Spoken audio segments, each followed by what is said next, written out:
George Washington had a near-death experience on the battlefield, and he had four bullets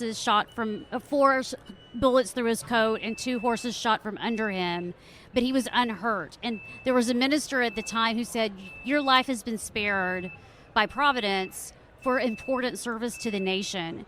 And so that humility and that knowledge he carried with him 20 years later when he was commanding general of the Continental Army.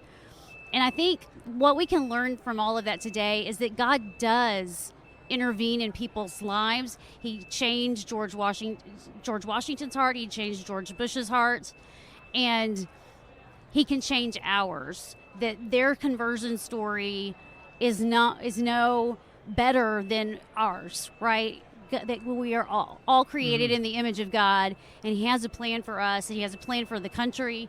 He has a plan for the people who lead this country, and that we are to submit ourselves to him and to his leadership in our lives. And George Washington very certainly did that. He really wanted to be a farmer back in Virginia, and instead he gave up his quiet life to lead this life of public service, and then he gave up power. And I think that's really important. We've become kind of a culture that's very power hungry, and that's not what public service is all about. It's not about amassing power. It's about serving the people. And I think that is something we can learn from George Washington's example for sure.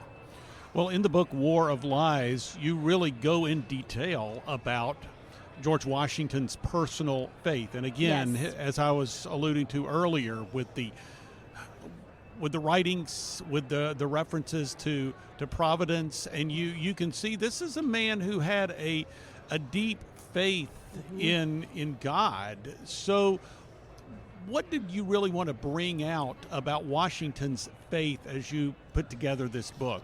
Well, I wanted to bring out the concept of providence. And it's easy to sort of say, oh, that meant good luck back then, but it really didn't. It had a very spiritual, distinctive meaning. It was God's presence. It was the Holy Spirit being present in the affairs of man, and that he cared about his creation. And George Washington understood that. And he had a reverence and a respect for God. A lot of the language that George Washington used to describe God, we might think it seems a little impersonal because we have a very casual language today. But for him, it was you showed the utmost respect for God when you spoke about God. And he talked about at the end of the American Revolution that it was really the interpositions of providence that protected the Continental Army and that led to the independence of America. And he always reminded the American people that God had given them their freedom.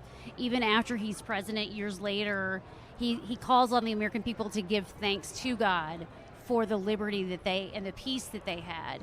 And so he was always pointing the people back to God. And so again, it wasn't about him. It's not about me and my power.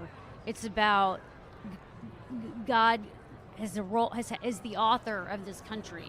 And that's what I think he would want us to focus on today, and keeping our eye on that as we kind of go through what's going on in our culture today. Well, the book is called War of Lies, when George Washington was the target and propaganda was the crime. What do you see as perhaps the main thing you would want readers to take away from the book? I think the main thing is that I'd like them to be encouraged that as bad as things sometimes may seem in our culture, that other people felt that same way about culture in America, and that God led them through that. So to be encouraged that that God does want and value integrity, and He does want us to be people of virtue, and that is something that is His desire for us. And that some of the, especially the aspects of culture today that just push away from God, that He really does desire a relationship with us, and that He can use us for His purposes.